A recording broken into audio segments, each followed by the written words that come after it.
The climate crisis is a human rights crisis, and people around the world, in particular, the people in vulnerable situations, have been facing the impact of extreme weather events. And just last week, as everyone from the region has already know, Asia faced Super Typhoon Yagi, the strongest storm in Asia and the second strongest in the world this year. It leaves the trail of the destruction from Manila in Philippines to Mandalay in Myanmar. More than 750 people died and damaged the region were estimated at upwards of $15 billion. It's undeniable that we must urgently address the impact of climate change, and the Conference of the Parties of the UN Framework Convention on Climate Change, or COP28, just last year organized in Dubai, recognized the need for deep, rapid, and sustained reduction in greenhouse gas emissions and tripling renewable energy capacity globally. As a result, governments and companies have been actively developing new technologies and innovations to reduce greenhouse gas emissions. As the rapid deployment of clean energy technologies drives demand for that components, several energy transition programs, including the extraction of the critical energy transition minerals without adequate human rights and environmental safeguards, can have negative consequences on the exercise of human rights, particularly indigenous peoples.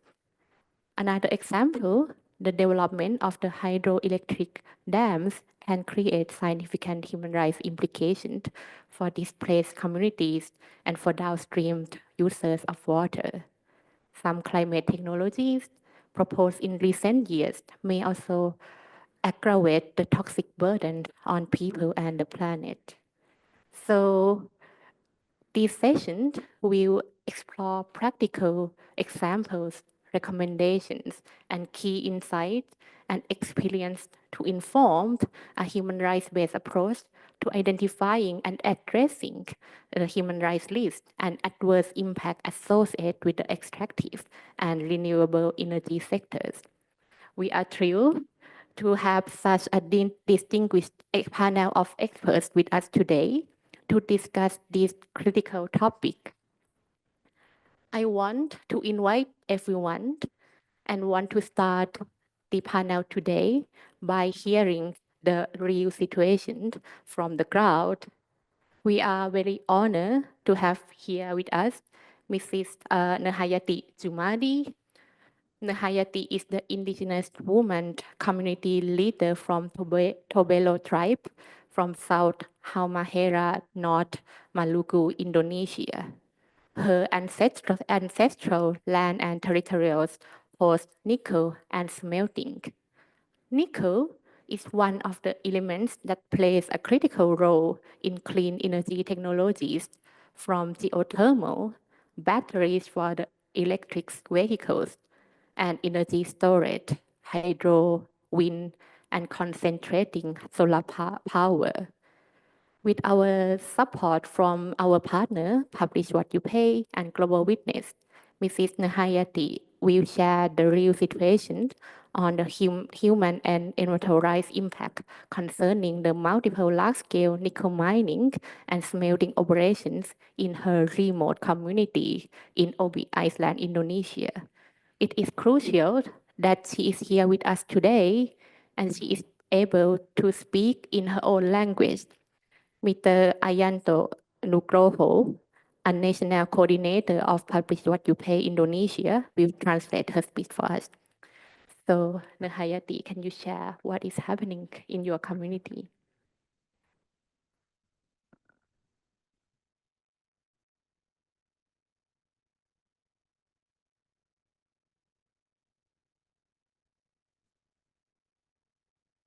Selamat siang semuanya. Perkenalkan, nama saya Nur Hayati Jumadi. Saya berasal dari suku Tobelo, Halmahera Selatan, Maluku Utara, Indonesia.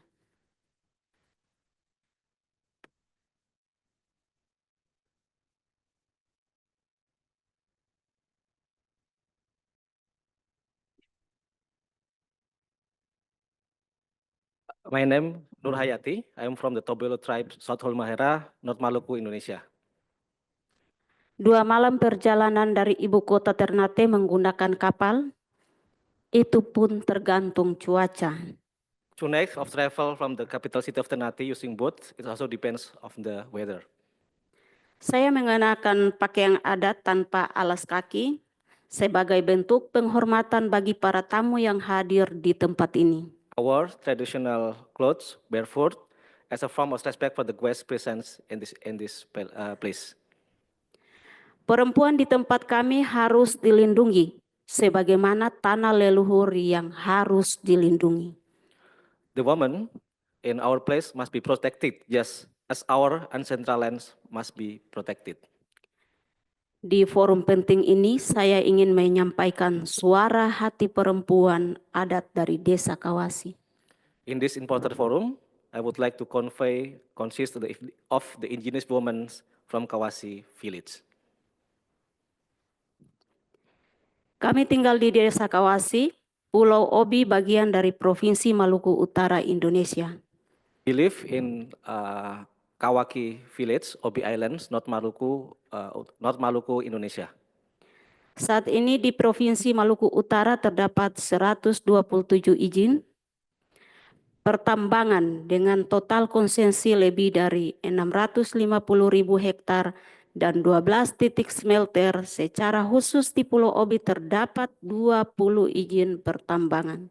In North Maluku province, there are 127 mining permits with a total concessions of more than 6,500,000 hectare and 12 smelter point. Particularly in the Obi Islands, we have 20 mining licenses. Kami sekarang tidak tahu harus berbuat apa. We don't know what we do. Desa kami desa adat. Istiadatnya yang kental telah hancur berkeping-keping. Our village with the traditional has been destroyed. Kami kecewa dengan kebijakan Presiden Jokowi yang lebih mengutamakan investasi tanpa memikirkan dampak negatif yang membunuh kami secara terang-terangan. We are disappointed with President Jokowi's policy of prioritizing investment, seemingly thinking about its negative impact that has killed us. Beberapa waktu lalu, sejumlah perusahaan tambahan datang dengan gagah perkasa, mendaratkan alat berat tanpa mengucapkan salam di depan pintu rumah kami. Mereka dengan bangga menampakkan diri tanpa takut protes dan tuntutan dari masyarakat adat. Several time ago, a number of mining companies came violently to land heavy equipment without saying hello at the door of our house. They proudly show themselves without fear of protest from the indigenous people. Perusahaan tambahan datang mengklaim tanah kami. Perusahaan tambahan menyatakan mereka telah membayar pajak dan royalti kepada pemerintah dan mengklaim punya izin pinjam pakai kawasan hutan dan izin usaha pertambangan. Mining companies came and claimed our lands. The mining companies state that they had paid taxes and royalties and claim to have a forest area licenses and a mining business licenses. Dengan izin itu, mereka membawa ekskavator dan bulldozer tanpa persetujuan masyarakat Desa Kawasi. Mereka mengabaikan penolakan dan protes warga. Ini adalah foto pembangunan jalan perusahaan tambahan yang mengambil tanah milik warga. With the permits, they broke excavator and bulldozer without the consent of the Kawasi village communities. They ignored the rejection and protest of the village community. This is a picture of the constructions of mining company roads that took land owned by the local companies, by the local communities. Sorry. Tak hanya dihadapkan pada perusahaan tambang, kami juga dihadapkan pada pemerintah pusat, pemerintah daerah, DPRD, yang berada di posisi perusahaan tambang. Bahkan kami juga mendapat intimidasi dari oknum aparat kepolisian. Not only faced with mining companies, we also faced with the central government, regional governments, local parliaments with other position of mining companies. In fact, we also receive intimidation from individual police officers. Anda bisa lihat di foto ini, aktivitas tambang telah mengepung dan jaraknya hanya beberapa meter saja dari rumah kami. As you can see on this picture, the mining activities has surrounded and the distance is only a few meters from our houses. Kami kecewa. We are disappointed. Negara yang seharusnya melindungi dan memprioritaskan kami seolah melindungi kepentingan perusahaan. State that should protect and prioritize us as if protecting the interests of the companies. Saat ini kami merasakan desa Kawasi sedang diisolasi dengan berbagai alasan sehingga tidak pernah diperhatikan. Sedikit pun, bahkan tak satu pun kapal penumpang yang berani berlabuh di desa kami karena takut. Currently, we feel that Kawasi village is being isolated to various reasons, so that it has never been noticed. A little even not a single passenger ships dare to dock in our village out of the fear.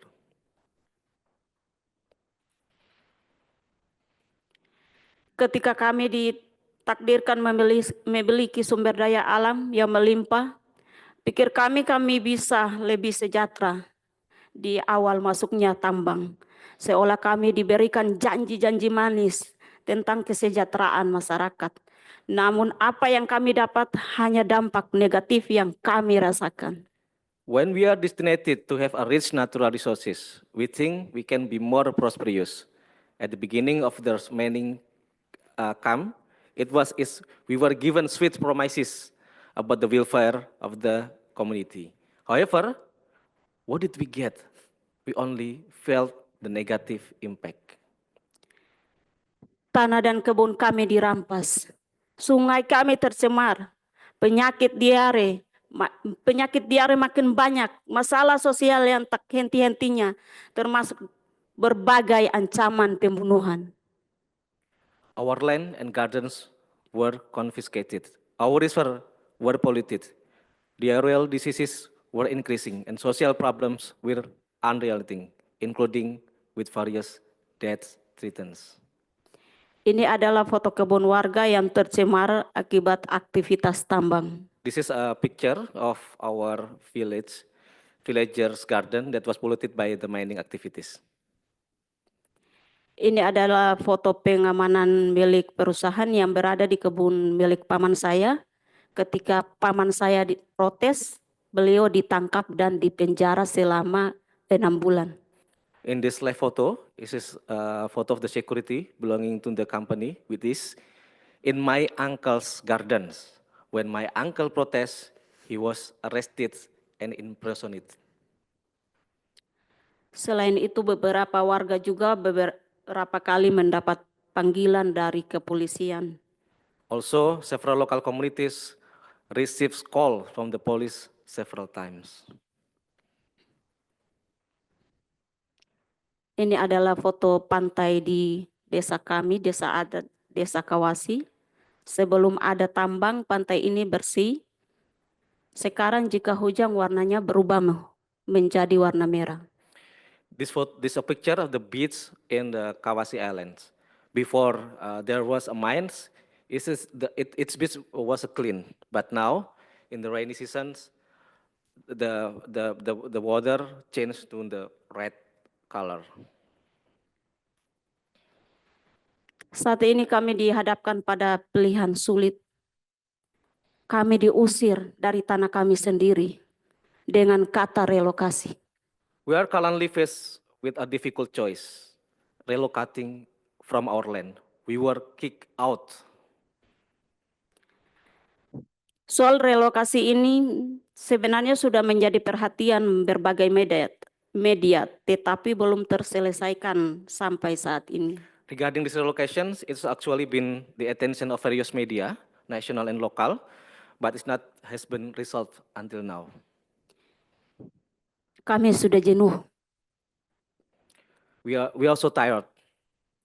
bahkan tidak tahu kemana lagi kami harus berharap meminta bantuan. And we don't know if where else we should hope for help. Kami berharap We hope, dan meminta tolong kepada pihak BBB, we hope and ask for help from the United Nations dan dari semua tamu yang hadir untuk bisa meloloskan kami and from all the guests present to be able to pass us on this problem, dari semua problem ini. from all this problem.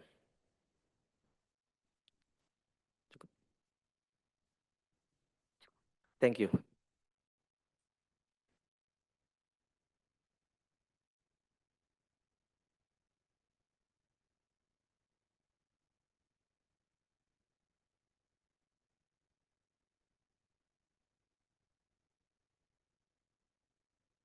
Thank you very much, Ari, for your translation. And Hayati, we are very grateful that you travel all along the way to come here, for your brevity to share this powerful statement and share what is happening on the ground with us. So we have heard a lot in recent years about the concept of just transition. It has gained traction concerning meeting the climate goals. We want to explore more about the just transition part, and we have our next speaker, Mr. Ahmad Rafe Alam. Rafe is the environmental lawyer, Yale World Fellow, and member of the Pakistan Climate Change Council. He specialized in the energy, water, natural resources, and urban infrastructure sector. Ahmad has won a number of public interest lawsuits against unsustainable and environmentally adverse development projects and helps organize climate awareness campaigns throughout Pakistan. Rafe, in Pakistan today, renewable energies such as solar and wind are cheaper than all other types of energy. And under its NDC submit under the Paris Agreement, Pakistan has also committed to transition its energy mix to 60% renewable energies by 2030. However, instead of witnessing a smooth transition from fossil fuel energy to renewable energy, there appear to be challenges and resistance to such a transition. Can you explain some of the challenges and types of the resistance to a just and smooth transition to renewable energy in Pakistan that Pakistan is facing? Thank you, Ramchat. Good morning, colleagues. It's a privilege and an honor, firstly, to be part of such a distinguished panel and also to be able to address you. I wanted to speak a little bit about the difficulties in a transition to renewable energy in Pakistan and how we need to have a fresh and new awareness of emerging fundamental rights given the climate crisis. Right now, Pakistan produces about 60% of its electricity from fossil fuels. About 10% come from renewables. There are two main sort of what I call structural impediments in a transition. The first is actually the way the grid system in Pakistan and many other countries is set up. Most grid systems were, when most in Pakistan were set up in the 50s and 60s, and are based on fossil fuel electricity. In other words, you need large energy producers somewhere far away from our cities, and then a transmission system and a distribution system to bring that energy to the cities that consume them. In this system, the distribution companies that actually provide the electricity to you operate on a business plan that is a monopoly on the distribution of electricity. Renewable electricities such as wind and solar are a challenge to this business plan because they are decentralized.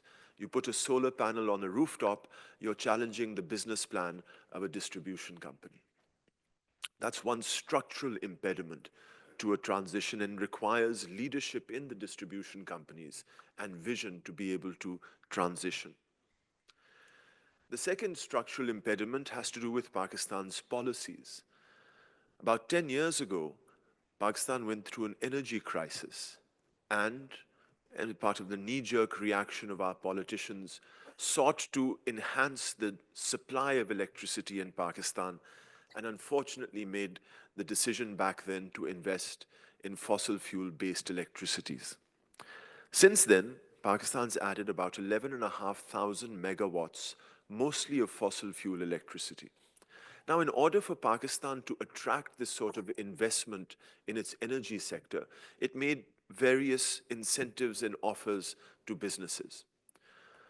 For example, sovereign guarantees. So anyone coming in to invest in Pakistan is given a state-backed guarantee that they're going to get their money back. Another type of promise made to them is in the form of what we call capacity payments. So regardless of whether or not an investor in the energy sector in Pakistan actually sells electricity or not, the state of Pakistan guarantees that it will buy electricity from them, called capacity payments. So regardless of whether or not you're producing electricity, you will still get money from the state of Pakistan as an incentive to come and invest here. These capacity payments are also made in dollars, unfortunately, and as Pakistan's rupee has fallen in comparison to the dollar, these capacity payments have risen from about 380 billion in 2017 to over 2 trillion rupees last year, forming about 30% of the cost of electricity paid by consumers.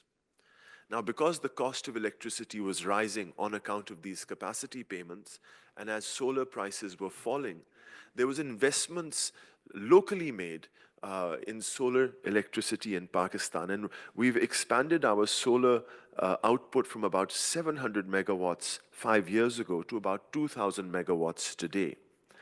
Unfortunately, as people set up their own homemade or home solar, they are buying less electricity from the grid, and as a result, the state of Pakistan has to add to the capacity payments it's making to its power producers.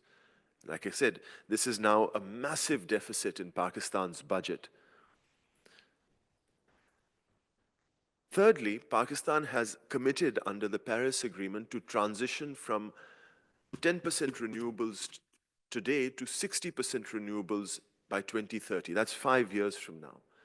The World Bank estimates that this transition is going to cost Pakistan over $100 billion, money that we simply don't have, and already are facing the structural impediments of a monopolized distribution system and these capacity payments that are making this transition very, very difficult. This is all compounded by the climate crisis, where heat waves are now a reality. The Asian heat wave of 2024 is now a fact. In Pakistan, over 560 people perished because of heat waves. In India, over 700 just in May. And here in Thailand, over 30 people perished in the month of May and June. Now remember, this is just the coolest summer for the rest of our lives. It's only going to get hotter from here. And in the climate crisis, people need access to energy as a fundamental right to be able to provide themselves the sort of climate cooling that they need to survive. You need now a fresh right to sustainable energy to be able to survive in the climate crisis. And this is the new type of vision that we need of fundamental rights and human rights in the climate crisis. Now, that said, despite the heat wave of 2024, as Pakistan negotiates with the IMF for a $12 billion facility, the IMF has directed Pakistan to raise its electricity tariff, which it has in the last 2 years raised it 14 separate times, making the electricity available in Pakistan the most expensive in the region. It's over 40% on average than the tariff is paid in India, and more than 30% than the tariff compared in Bangladesh. This rising tariff became a serious political issue this summer as people, especially close to the poverty line, were pushed away from their ability to access energy for their fundamental right to survive. The government of Punjab, where I live, offered its people an approximately 45 to 50 billion rupees subsidy for 2 months so that the poorest and the people who use the least amount of electricity could have some facility of cheaper electricity. At the same time, the government offered a 700 billion rupee solar panel project, again, to the most vulnerable communities in Punjab. Unfortunately, the IMF told Pakistan that such subsidies were not permissible during its negotiations for its facilities. So, I want to conclude by saying, just transitions don't just happen. In the case of Pakistan, they're the financial implications of an adaptation to renewable electricity. We have poor policy decisions made 10 years ago to attract investors, which are now causing, or we're facing the consequences of. There's enforcement of contract with independent power producers, which restrict our ability to be able to transition. And then again, there are the policies of international financial institutions. And it's these forces that resist any sort of transition. You can't just leave a transition to market forces and goodwill. That's not how it works. And Pakistan is just one example. There are numerous examples all over the world of resistances to a just transition. As I often point out, the Stone Age did not come to an end because we ran out of stones. These compound challenges to a just transition require a vision, and in this particular case, a vision that can see the challenges of the climate crisis and requiring them a fundamental right to access clean and renewable and sustainable energy. It's creative visioning like this that will help in a just transition. Thank you.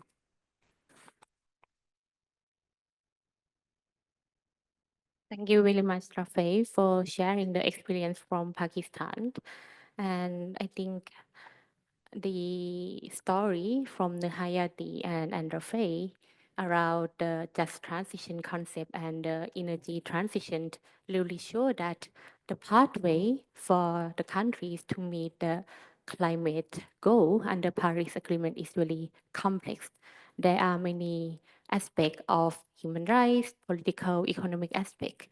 And I have to emphasize again, many human rights considerations that we should consider when we talk about the just transition. So next, I think we should zoom out to the regional and global situation of our discussion around energy transition and just transition.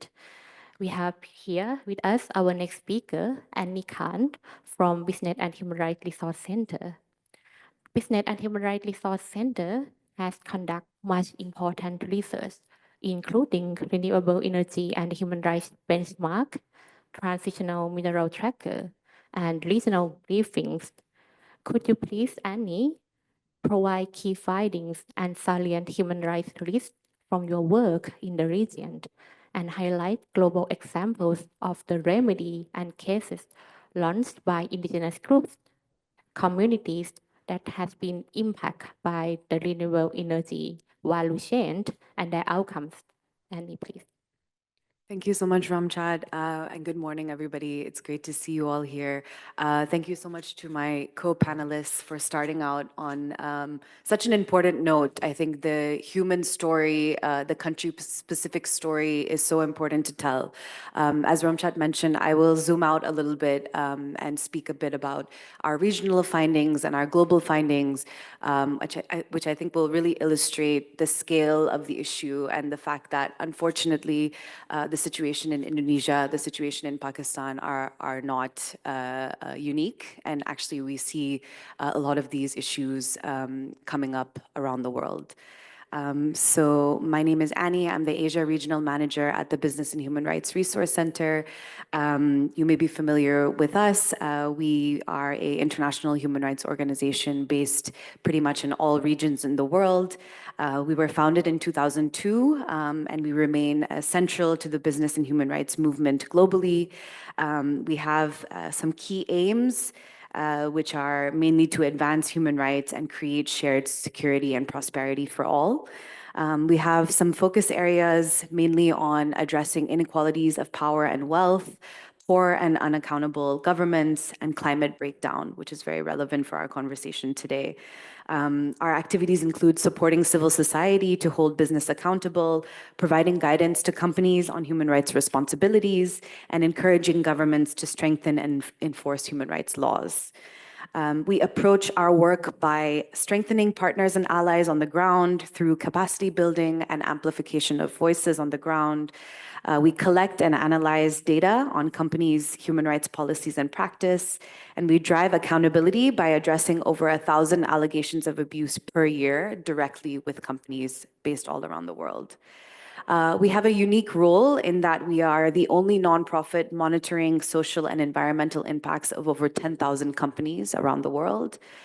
We provide information on our digital action platform, which is our website, in 10 languages at the moment. And this is how we promote corporate accountability and transparency. We publish briefings and research reports. There's pictures of some of those on the screen. And we basically work on 3 main thematic program areas. One is the rights of workers in global supply chains. The second is rights of communities seeking responsible natural resource use and a just energy transition, the topic for today. And the third one is the rights of people to accountable digital technologies. So I'll be zooming into the rights of communities seeking responsible natural resource use and the just transition. So I'll dive into kind of 2 main research products that we publish at the organization. The first one that Ramchad also mentioned is our transition minerals tracker. So this is where we track allegations related to the mining of 6 key transition minerals that are used in renewable energy technology and deployment. So our latest analysis found that since 2010 to 2023, we have tracked 631 allegations of human rights abuse in the transition mineral mining sector.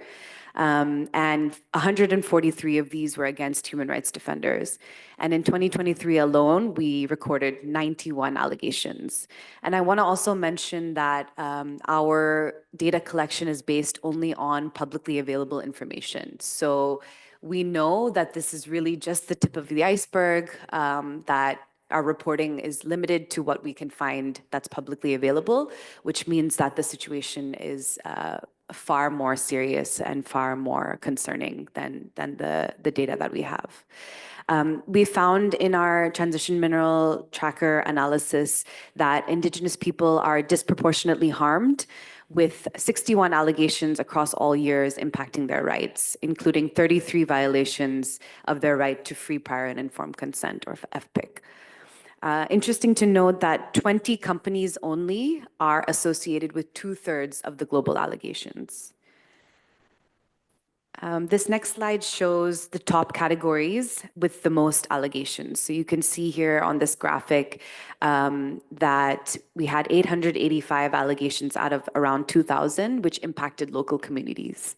So that was the number one kind of category of allegations, followed by environmental impacts. So very much in line with what my co-panelists have said as well. We see in our work that human rights defenders continue to pay the highest price. We had 15 new allegations of attacks recorded in 2023, 143 across the whole period, which is almost close to 1 in 4. The most common type of attack recorded continues to be judicial harassment, including arbitrary detention and slaps cases. Mining has consistently been the most dangerous sector, and transition mineral mining operations are not an exception to that. And you can see in this graphic as well the types of attacks that we see. So very common to see arbitrary detention, intimidation, slaps cases. These seem to come up the most in our tracking. We often see labor rights violations as well. So you can see the number of projects that we've tracked, the different countries that we've tracked them in, the mineral that is being mined at that location.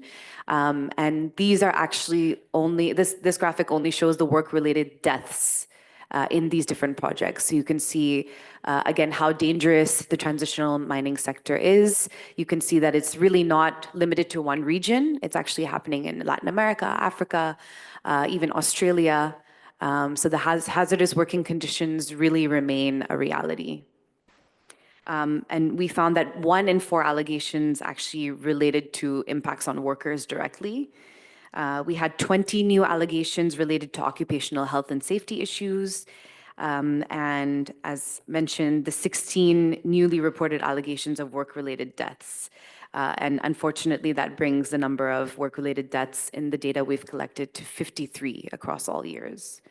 And the sector remains particularly prone to pressure on unionized workers, specifically, who try to speak out against the conditions. And we had 8 new allegations of violations of the right to unionize or the right to freedom of association. So I'll move now to our renewable energy benchmark. And what I'd like to share is that the benchmark assesses 28 of the most powerful players in renewable energy. We have 19 global and regional wind and solar project developers, and including for the first time fossil fuel companies that have moved into renewable energy. And we also benchmark the top 9 publicly listed wind and turbine and solar panel manufacturers. What we found through the benchmark are 3 kind of key findings. First is that a rapid overhaul of global energy systems is critical to contain the climate crisis and ensure the energy transition delivers 3 key principles of just energy transition, that is shared prosperity, corporate human rights due diligence, and fair negotiations with communities and workers. The second finding was, while renewable energy sector has made progress in adopting broad human rights policies, it really falls short in addressing salient human rights risks. And the third finding, renewable energy companies must rapidly close the gap between policy and practice to actually be able to deliver a just transition. Some of the trends we found, and since the last benchmark, which was in 2021, and then the latest one in 2023, 3/4 of the top wind and solar project developers do have strong human rights policies in place, and they are in line with the UN Guiding Principles on Business and Human Rights. All of the project developers that were included in our benchmark and analyzed do have a grievance mechanism for workers. And 2/3 of project developers have a grievance mechanism that's available for external stakeholders. We found that 8 companies, both manufacturers and project developers, now have in place policies to respect the rights of human rights and environmental defenders, which is compared to 0 in 2021. So even in just 2 years, we have seen a progress, and we are trying to encourage this kind of race to the top idea. So I'll mention now what we found in the renewable energy benchmark as it relates specifically to Indigenous people and affected community rights. So 26 out of the 28 companies either don't mention Indigenous people's rights at all, or have commitments that are not really anchored in the UN DRIP Convention. No company has processes in place to identify Indigenous groups affected by their activities. No project developer has made a public commitment at the policy level to identify potential benefit and ownership sharing agreements. Only Ørsted, which is one of the companies in our benchmark, has committed to community co-ownership in an offshore project in Scotland. And this is really the only example of this kind in our benchmark. And also, just to mention, only 2 companies actually disclosed actions to support local energy access and affordability for communities that live near the company's wind and solar projects. So based off of both our transition mineral tracker and also our renewable energy benchmark, we have a couple of recommendations specifically to companies. We must prioritize Indigenous-led solutions in a just energy transition. This could include securing Indigenous rights in a green economy, shared benefit models, co-ownership models. And these recommendations really come out of engagement that we've had directly with Indigenous groups, Indigenous leaders.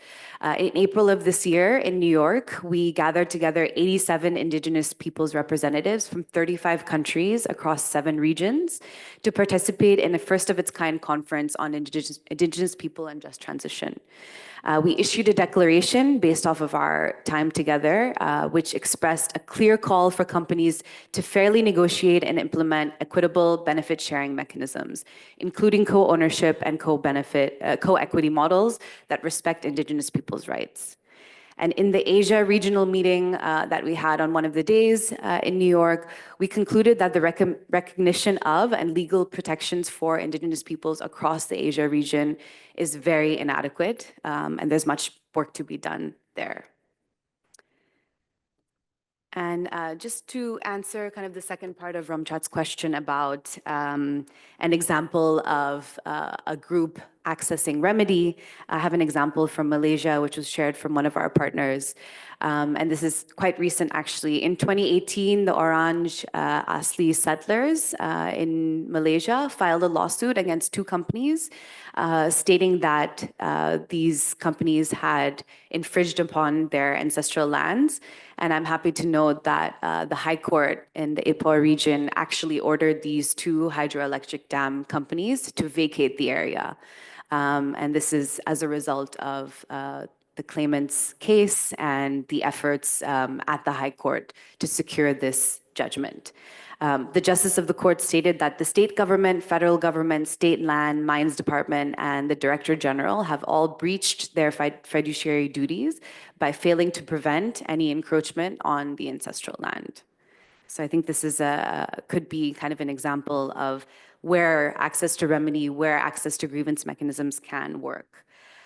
We know there are a multitude of barriers, many of which I mentioned, many of which others will also share, I'm sure, during our time together.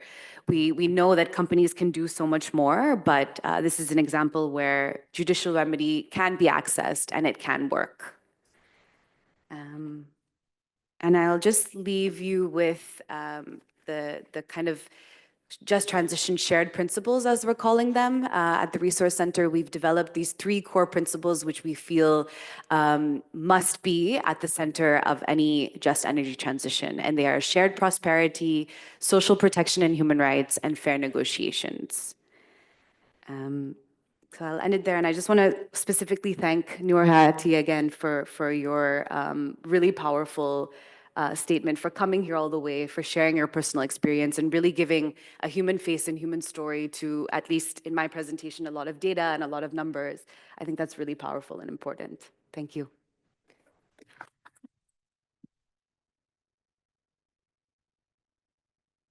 Thank you very much, Annie, for sharing the key findings from the Business and Human Rights Resource Center. And it really shows that there are still a big gap both on policy and practice for corporate accountability and for providing the access to the effective remedy in renewable energy sector.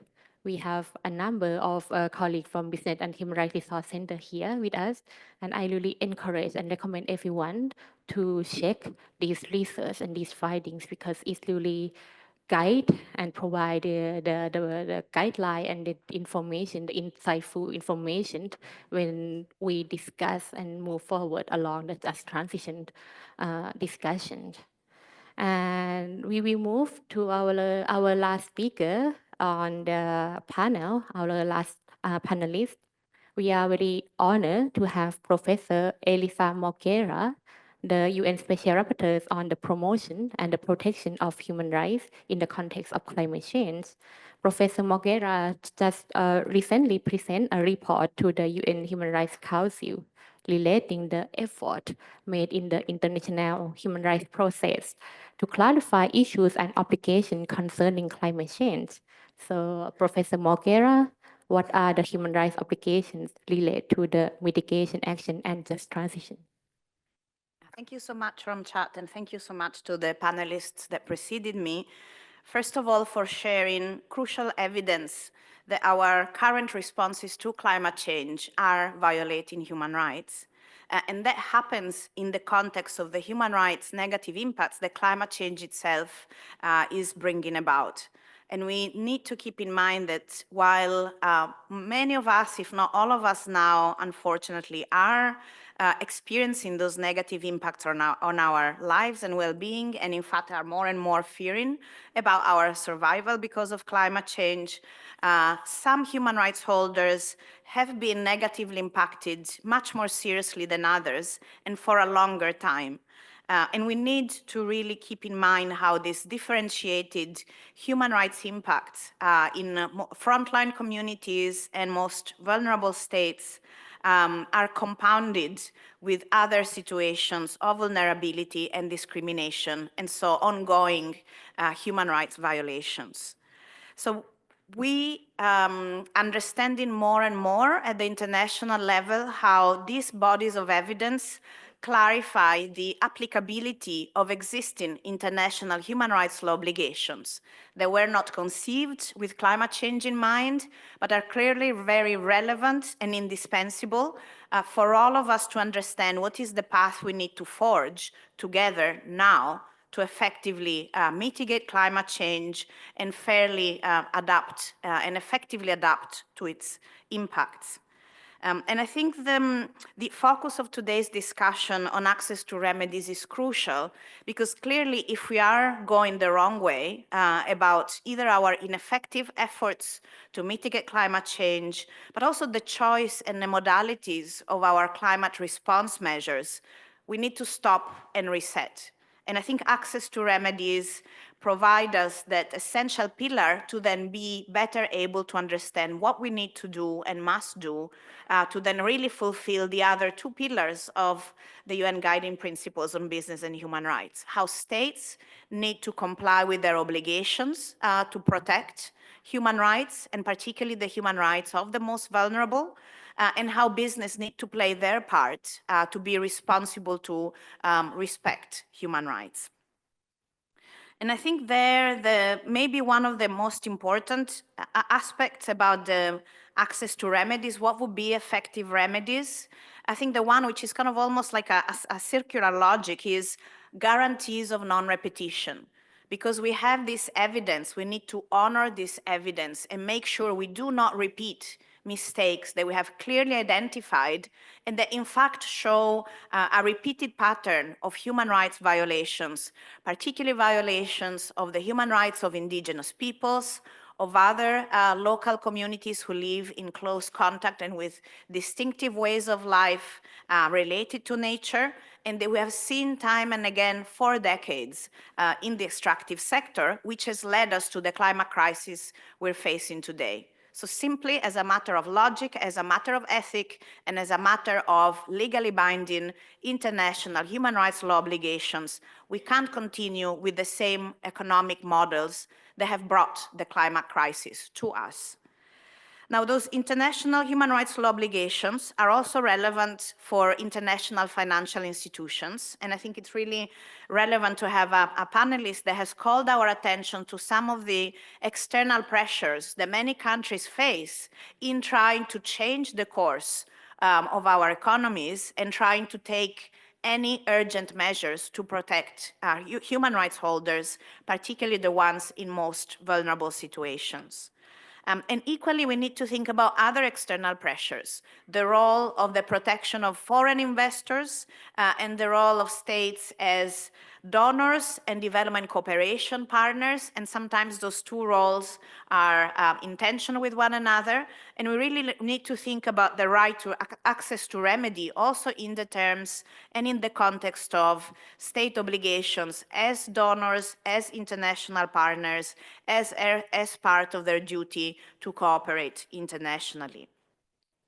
So how does that then access to remedy materialize? I think going back to that idea of the guarantees of non-repetition and that idea of resetting, it means taking into account all those primary obligations under international human rights law that we now understand are applicable and necessary to address climate change. And this is where the work that I have synthesized in my first report to the Human Rights Council is really helpful, and hopefully a helpful reading for all of you that maybe don't have a full sense of what we have clarified in terms of applicable human rights violations in the context of climate change.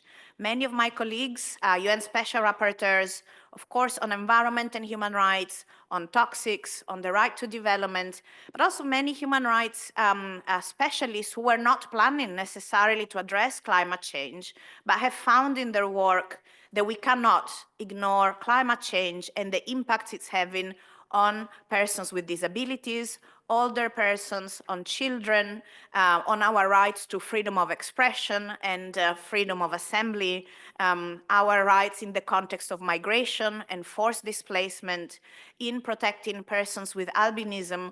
All those areas of human rights work, they've all been clearly affected by climate change. And while the evidence is unconscionable, it is also essential for us to prevent further violations and really bring together all these insights from the work across the UN special procedures, but also across the work of UN treaty bodies, and use the evidence, see the whole of the evidence to understand how we need to factor in specific vulnerabilities and the understanding of intersectionality to really being able to identify who are the most vulnerable human rights holders and how we need to prioritize their protection. And that will allow us to identify the real, most pressing climate solutions that we all need to be better protected in our human rights that are also being affected by climate change, although for some privileged ones, less so, and for a shorter period of time so far than the ones who have been at the forefront of the climate crisis and its impact. And I think a critical aspect and a critical opportunity in really embracing access to remedies is the understanding that we need to co-develop the remedies with the human rights holders that have been negatively affected. And what I want to bring into this conversation is not just how legally this is a very clear path, but how the science, the most relevant science in transformation studies, understanding how we all need to transform, not just tinker with the edges of our current system to really address and save ourselves from the triple planetary crisis, that evidence, that science calls for recognizing, valuing, and protecting indigenous knowledge systems and their ways of lives, and the knowledge systems and ways of lives of other communities, peasants, local communities, who embody the sustainability values we all need to redirect our lives and social and economic systems, and who are the same people who are left out of our decision-making processes, who don't receive the necessary information and who are not heard or even made part of our understanding of where we are at and where we need to go. I mean, of course, that engagement is a very complex one. We have to balance different human rights. We need to take into consideration global trends, local trends, national capacities, and in navigating that complexity, we can and must rely on human rights as a way to help us balance the different interests. Again, really being very clear about who needs as a priority our protection because they are in situations of the highest vulnerability, and through that lens identify false solutions to climate change. We are seeing more and more how the human rights experts engaging with climate change are able to show us where the prioritized climate solutions at the moment are the ones who are not effective to mitigate climate change. They're creating further environmental degradation, and they are leading to human rights violations. So the evidence of human rights violations is evidence to understand that we're not even effective from the perspective of reaching the international climate obligations. And that evidence also allows us to see that there's immediate specific issues that we need to address, but also underlying structures of inequity in our economic and financial systems, which have been mentioned and which explain those localized human rights violations. And that's where our human rights balancing and co-development of solutions need to bring all of us together and understanding the relevant crucial points for transformation, both at the kind of more systemic level as well as then in the very localized situations for the benefit of us all. And maybe the final point I want to elaborate on, and it's really a point that was raised throughout the presentation, is, well, how do we relate and value and all learn from indigenous peoples' knowledge systems, and how do we prevent violations of their rights, and how do we, through that, also benefit the protection of everyone's human right to a healthy environment. International human rights law has identified three standards of protection: environmental and human rights impact assessment, and that really shows the importance of access to information, but also the engagement with different worldviews, different values, different perceptions and understandings of nature, of our relationship with nature, of our solutions and false solutions, free, prior, and informed consent. And then the point around fair and equitable benefit sharing, how that points us in the direction, again, of co-developing solutions. And I think what's important there is that there's no fairness and equity and there's no just transition unless we're very clear and very intentional about surfacing and addressing the power imbalances that do not make any of these safeguards viable in the current context. And there are specific responsibilities for states, for private sector, for financial institutions to play an active role in readdressing those power imbalances, be that information, being that negotiating capacity, being that discriminatory practices that make any conversation across worldviews a futile effort. And it's important, I've seen that already, even if I've been in my mandate for only a few months, I've seen again those patterns where even if we have attempts to have a conversation, a dialogue, a process of resetting our ways in terms of climate solutions, we need to work very carefully around creating real conditions for a dialogue among very unevenly situations of very uneven power imbalances. And states need to provide the funding, the independent technical advice, independent legal advice, and any other condition that indigenous peoples and other human rights holders need for them to have an effective opportunity to be part of that process. And the private companies too have that obligation, that responsibility to provide the funding, to provide, again, independent technical support, and not playing any part in worsening or feeding into those power imbalances and taking advantage of those power imbalances for their own purposes.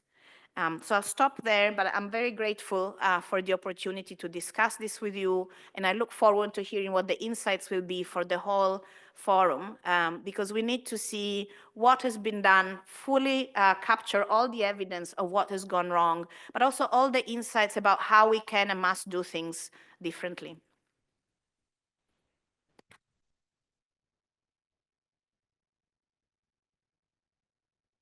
Thank you very much, Special Rapporteurs. I topics I would like to highlight from your presentation is the word intersectionality. You also highlight and touch upon the issue of the transformation of the global economic models. You mentioned the links to the economic policies and also the investment. That really show how much the discussion around just transition is really connect into the business and human rights agenda. I look around the room and many participants look confused because we still have one more speaker on the panel. And we are very honored in this session that we have two special rapporteurs on the panel to highlight how important it is to connect the discussion around just transition and business and human rights agenda. And just 2 days ago, OSCHR and UN Working Group on Business and Human Rights, UN Environment Program, in partnership with many partners, which I want to highlight the name here, Asia Indigenous Peoples Pact, Business and Human Rights Resource Center, Global Witness, Indigenous Peoples Rights International, Publish What You Pay. We organized 2 days human rights dialogue on the rights-based pathway to climate mitigation and just energy transition. That's why I want to invite Dr. Pishmont, the UN Working Group on Business and Human Rights, to share her observation and key takeaway and also the concluding remarks. And we will open the floor after her remarks. Thank you. Thank you very much, Romchad, for the kind introduction and also for inviting the working group to be part of this very important session. I must say, I was very fortunate indeed to be part of the human rights dialogue, which the working group inaugurated with OHCHR Southeast Asia Regional Office last year. And to see it in its second iteration this year was absolutely amazing.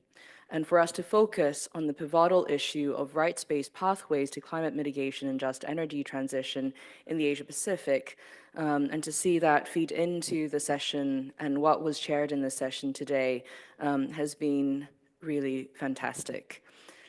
At the same time, I also had the privilege of joining another event just before our human rights dialogue, the regional conference highlighting the voices of Indigenous women and youth for a just and sustainable energy transition.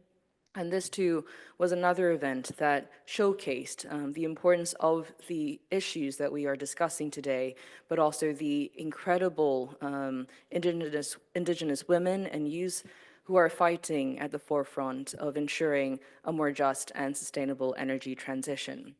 So today I am going to convey the key messages derived from the human rights dialogue that we had co-organized, and I will also draw a bit as well on the insights that I had gained from being part of the regional conference, highlighting the voices of Indigenous women and youth. So despite the global narrative advocating for a just energy transition, there is little so far that appears just or meaningful about this transition for the communities on the ground. Here's the reality, right? The extraction of critical energy transition minerals and metals is exacerbating climate inequity, particularly for Indigenous and local communities that are often forced to play host to mining mining projects. It is also creating divisions in communities, undermining or unraveling the social fabric that holds these communities together.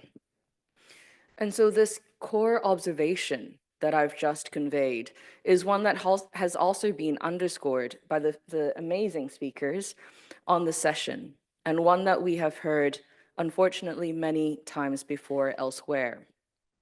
Indeed, echoing the points raised at the Human Rights Dialogue earlier last week, the UN Working Group on Business and Human Rights has also emphasized in our work the importance of ensuring that the energy transition isn't just a transition, but is actually a just transition, where rights holders are empowered and placed at the heart of decision-making to ensure that they are the beneficiaries. For Indigenous peoples in particular, who are disproportionately affected by energy transition projects, This entails full respect for Indigenous peoples' rights, including the right to free, prior, and informed consent. That includes their ability to withhold or withdraw consent as well. But to achieve all of this, we need to first recognize the exigent need to protect entire communities along with the individual human rights defender. This can be done through laws and policies, but in essence, what we require, what we need to see, is an overarching approach that is anchored in the UN's Protect, Respect, and Remedy framework, where states uphold their duty to protect human rights, businesses their responsibility to respect human rights, and where access to effective remedies is ensured. So let me now share some key recommendations that were put forward in the dialogue, which I think will help pave the way for healthy, constructive, and open discussion as to what the next steps need to be. To achieve a zero carbon future, governments must avoid false solutions, which can include projects in the geoengineering, fossil gas, nuclear energy, and large hydropower sectors. A comprehensive early warning system should also be established to map areas targeted for mineral extraction, while a moratorium on deep-sea mining was also strongly advocated by attendees of the dialogue to prevent further environmental degradation and human rights harm. With respect to Indigenous peoples and their recommendations in particular, the emphasis was placed on intergenerational learning, how it is incredibly important for the preservation of Indigenous knowledges. There was also an emphasis drawn to how security forces and the increased militarization of energy transition project sites, how these are also extremely problematic and issues that must be addressed sooner rather than later. And here I would also like to bring in some insights from the regional conference highlighting the voices of Indigenous women and youth. Because as part of that conference, attendees who came from various places emphasized, again, the need for the recognition and respect of Indigenous peoples' rights, especially of self-determination and free, prior, and informed consent. But they also appealed specifically to businesses and made the case for why businesses need to acknowledge Indigenous peoples, particularly women and youths, as rights holders and equal partners, rather than as mere stakeholders in the design and implementation of renewable energy transition initiatives. And this is an extremely important point. We are not just stakeholders. Rights holders is how we all should be described. People who are impacted, like those who have spoken and shared their struggles with us today, they are rights holders and their rights must be protected. And in particular for Indigenous peoples, the insight was also made that when it comes to access to remedy, the traditional justice systems of Indigenous peoples should be respected, but also drawn upon to strengthen existing access to justice and to remedy. And I think this, again, offers us a broader reflection. There are many interesting, novel ways for us to approach remedy. And to reflect on what was said in the opening plenary, we need to go beyond buzzwords, and we also need to challenge ourselves to go beyond our comfort zones and think creatively about what more can be done in the remedy space. As Elisa also rightly pointed out, when it comes to remedy, the guarantee of non-repetition is very, very pivotal, because without ensuring that, remedies then just become a mitigating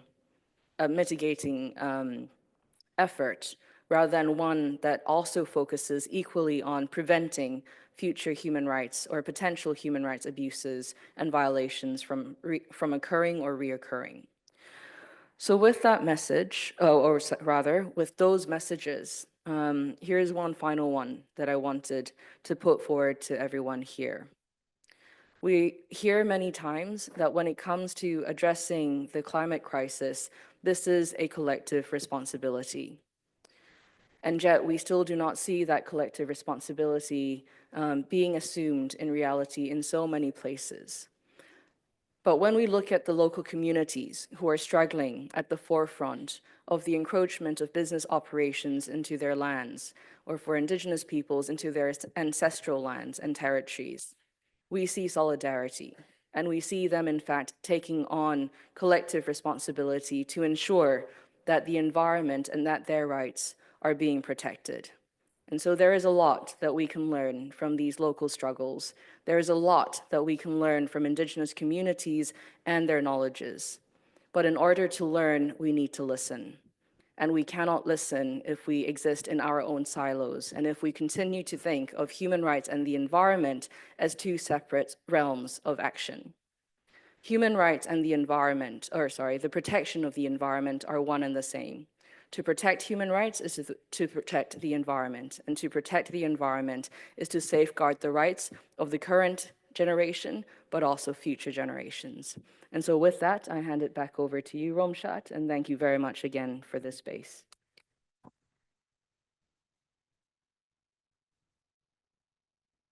Thank you very much, Pishmon, for sharing your wonderful and excellent key insight and key takeaway from a few days, a week that you have spent in the discussion around Indigenous peoples, just transition and climate mitigation. I don't see anyone try to kick us out of the room. So I want to open the floor for maybe 10 minutes for any question or comments, but I will be very strict with 10 minutes because I don't want to violate anyone the right to food because we are very close to the lunchtime. So I give the floor first to colleagues, Catherine, and then yes, Catherine first. Kia ora, and firstly I want to thank the Voluntary Fund which enabled me to participate here today.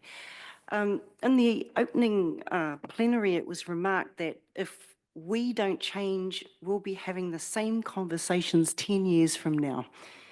A more honest and urgent statement would be to say Indigenous peoples have already been having the same conversations for generations. Our struggles are intergenerational.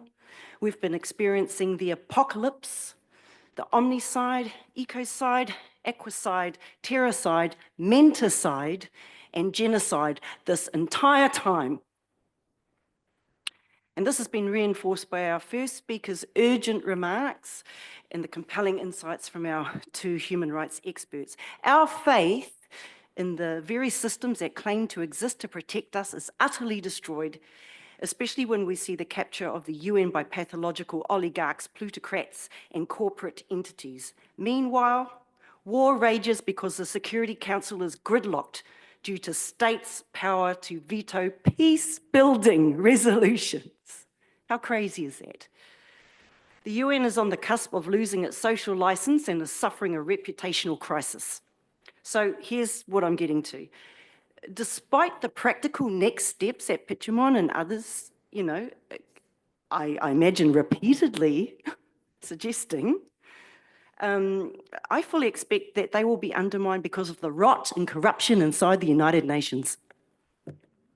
I want to hear from UN officials and state representatives here how they're going to address the corruption and bring corporations to heel. Or are they leaving us to imagine that the UN is truly colonized by those corporations and powerless to do anything about it? And a big hint, partnering with pathological elite cartels like the World Economic Forum to progress the 2030 agenda is the wrong thing to do. Thank you.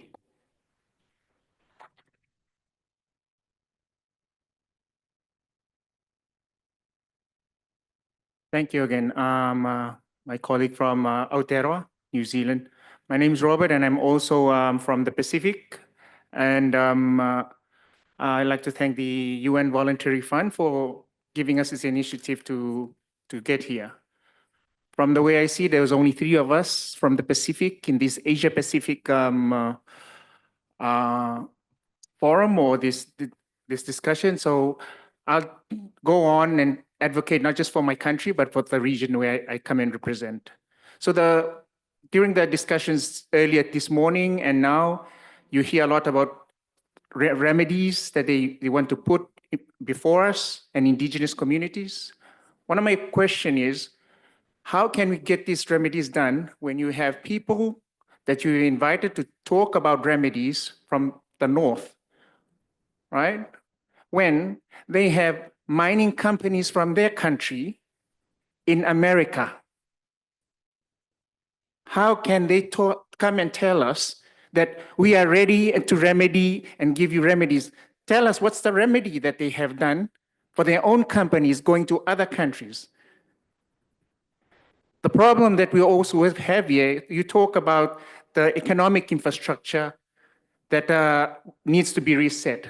The economic infrastructure that currently we work on is based on the West Rostov model of development, where there are 5 stages of development, and right on top of it is mass consumerism. Sorry, we are not in the top 5. The extraction is all done down at 3 and 4. That's Asia. That's the Pacific. That's South Latin America. So how can we do that? Change everything when the infrastructure taught in schools, in universities, is something that we continue to carry, and we want to make changes here. That is something we need to address, because these models no longer work. These models were not meant for us. And one good example I can give you, now I go back to my own island, where 90% of my land has been mined. We were relocated, and 90% of our land was mined because of its rich phosphate deposits. We are sort of refugees in another country, while our homeland is sitting in another country. And who is benefiting? Australia and New Zealand. Where do you think the agriculture industry benefited from? From the phosphate and the dead bodies of my ancestors that they mined out and spread over there. Agriculture industry. So this is something we need to carefully look into before we start talking about remedy, because the infrastructure is, yes, corrupt, as my colleague from Ontario mentioned. And the last point I want to make, I'm only saying all this because this morning I received 2 emails. 2 emails, and that one of the emails says, oh, we'd like you to join a fellowship in Australia for this, that. It's government funded. At the same time, I received another email from the First Nations, indigenous people from Australia, showing the disappointment that the Minister of Environment and Water approved 3 mining contracts for coal mining. So that's something we need to change. So we cannot, you see what I'm getting at? You go to other countries and tell them, we'll help you go this, do that, but in your own country, you're doing something else. That needs to stop. Double standards, we cannot do that. We cannot let them present here to us when they're not doing justice in their own communities and in other countries. Thank you. Thank you very much. As I say, I will be really strict. So I want to know if any panelists would like to address or have any comments of those 2 questions. Yeah, no, thank you so much for those powerful statements and bringing even more truth to this space. I think there is awareness in the international human rights law community and, of course, in the human rights movement that there is double standards, both within the UN and within governments that are, and states that are home to multinational companies, and that at the same time also play that role as like donors and development cooperation partners, which was alluding to in my intervention. For the UN, there are even like the very parts of the UN that are working on climate change might be an example of corporate capture, not the only one. And certainly there is an issue there and elsewhere around how within the UN system, every single part equally respects human rights and addresses those power imbalances. As UN special rapporteurs and special procedures, we are independent of the UN, although we are supported by the UN in our role. And one of our parts of our mandate is to make recommendations to the UN system and to specific UN agencies and UN processes.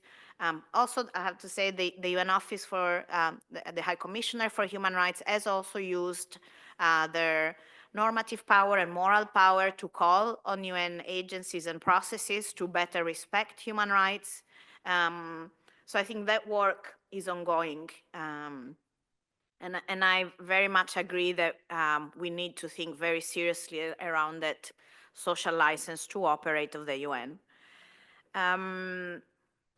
And that point around double standards within governments and states in the global north, I think is crucial. There is definitely a tension, and in fact, in some cases, what's the word? Contradiction between the policies and laws and budgets going into supporting multinational companies that are responsible for the climate crisis. They have already benefited enormously from it, and they continue to receive subsidies and opportunities and protection from impunity. While at the same time, we have sometimes different parts of government who support and sometimes also exert influence over what other governments are doing and how much they are receiving either climate finance or other forms of finance or support, which may or may not be aligned with the false solutions which we just described. I would like to call your attention to a recent report by the former UN Special Rapporteur on Human Rights and the Environment, which focused on the protection of foreign investors and, in fact, even a particular system of protection of their rights against states, so investment state dispute systems.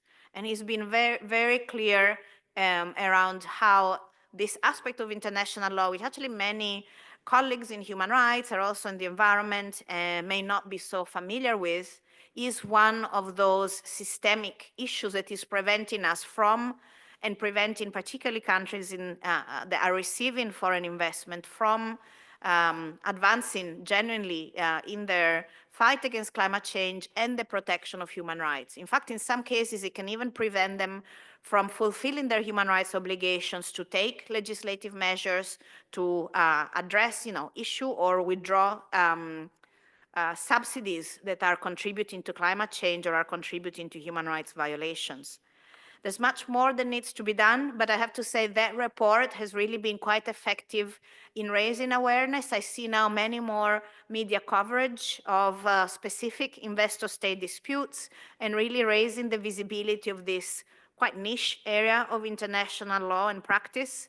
Of course, for system change, there much more needs to be done. There's a whole generations of lawyers advising those companies and a whole sectors of the economy that are depending and benefiting and existing because of that very specific imbalance and inconsistency that we find in international law. What is interesting, however, and again, while I know it is hard to keep our hope going, we are seeing very rapid change and very rapid change in awareness that we have not seen for decades. And one of these indications that awareness is changing is that countries in the global north are withdrawing from their own foreign investment agreements. They have realized that those agreements are preventing them from taking more ambitious climate change action and protection of the human rights of their population. I mean, again, it might be another case of double standard. I mean, if they realize this is not good for them, clearly that is not good for other countries who are part of similar foreign investment agreements which they're party to. But I think the shift in awareness, that realization that that part of our international system is part of the problem, is something that we can build on and call attention and call relevant states to have a coherent approach and to apply the same standards to other countries, particularly the countries towards which they have international obligations of solidarity and support. Thank you very much, the special rapporteurs. I really want to thank you all of your participation and engaging questions. Today's discussion has highlighted the importance of ensuring justice in just transition. And this is the purpose of the forum. We are here to speak the truth, even if it's not comfortable to hear or any difficult discussion or challenges that we have laid out throughout all of our panel. We are here to highlight the problems and we try to find the solution together.